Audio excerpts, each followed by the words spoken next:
வருகிற 27ஆம் தேதி விநாயகர் சதுர்த்தி கொண்டாடப்படுவதையொட்டி சென்னையில் விநாயகர் சிலைகள் வழிபாட்டிற்கு வைக்கப்பட இருக்கிறது. குறிப்பாக பல்வேறு இந்து அமைப்பினருடன் காவல்துறையினர் ஆலோசனை நடத்தி எத்தனை விநாயகர் சிலைகள் வைக்க வேண்டும் என்பது தொடர்பாக விவாதிக்கப்பட்டிருந்தது. அது மட்டுமல்லாமல் பாதுகாப்பு குறித்தும் சென்னை காவல்துறையினர் ஆலோசனை நடத்தியிருந்தார்கள். அதன் அடிப்படையில் விநாயகர் சிலை வைப்பதற்கான அனுமதி தொடர்பான சென்னை காவல்துறையிடம் மனு அளிக்கப்பட்டிருந்தது. சுமார் 2000க்கும் மேற்பட்ட மனுக்கள் பெறப்பட்டதாக காவல்துறை தரப்பில் சொல்லப்பட்டிருக்கிறது. அதில் 1500க்கும் மேற்பட்ட சிலைகளுக்கு மட்டும் அனுமதி வழங்கப்பட்டிருப்பதாக தகவல் தெரிய வந்திருக்கிறது. ஏற்கனவே கடந்த ஆண்டு 1524 சிலைகளுக்கு அனுமதி என்பது வழங்கப்பட்டிருந்தது.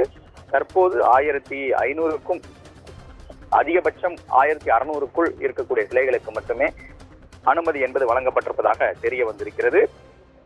மேலும் மனுக்கள் குறித்து முழுமையான முடிவு இன்று அல்லது நாளைக்குள் எடுக்கப்படும் என்றும் காவல்துறை தரப்பில் சொல்லப்பட்டிருக்கிறது. சிலைகள் கரைப்பதற்கான இடங்கள் முழுவதுமாக காவல்துறையினர் ஏற்கனவே அறிவித்திருந்தார்கள். 6 இடங்களில் கரைப்பதற்கான அனுமதி வழங்கப்பட்டிருக்கிறது. அந்த இடங்களுக்கும் சென்று காவல்துறையினர் ஆய்வு செய்திருக்கிறார்கள். மேலும் விநாயகர் சிலை வழிபாட்டிற்கு வைக்கப்படக்கூடிய இடங்களிலும் காவல்துறையினர் ஆய்வு செய்திருக்கிறார்கள். அந்த பகுதிகளில் சிசிடிவி கேமராக்கள் கண்டிப்பாக பொருத்தப்பட வேண்டும் என்று உத்தரவிடப்பட்டிருக்கிறது.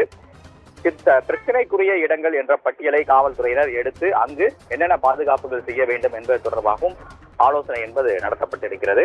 காவல்துறை கட்டுப்பாட்டுகளை மீறி விநாயகர் சிலை வைப்பது மட்டுமல்லாமல் பொது அமைதிக்கு குத்தகம் விளைவிப்பவர்கள் மீது சட்டப்படி நடவடிக்கை எடுக்கப்படும் என்று சென்னை காவல்துறை எச்சரிக்கை விடுத்திருக்கிறது.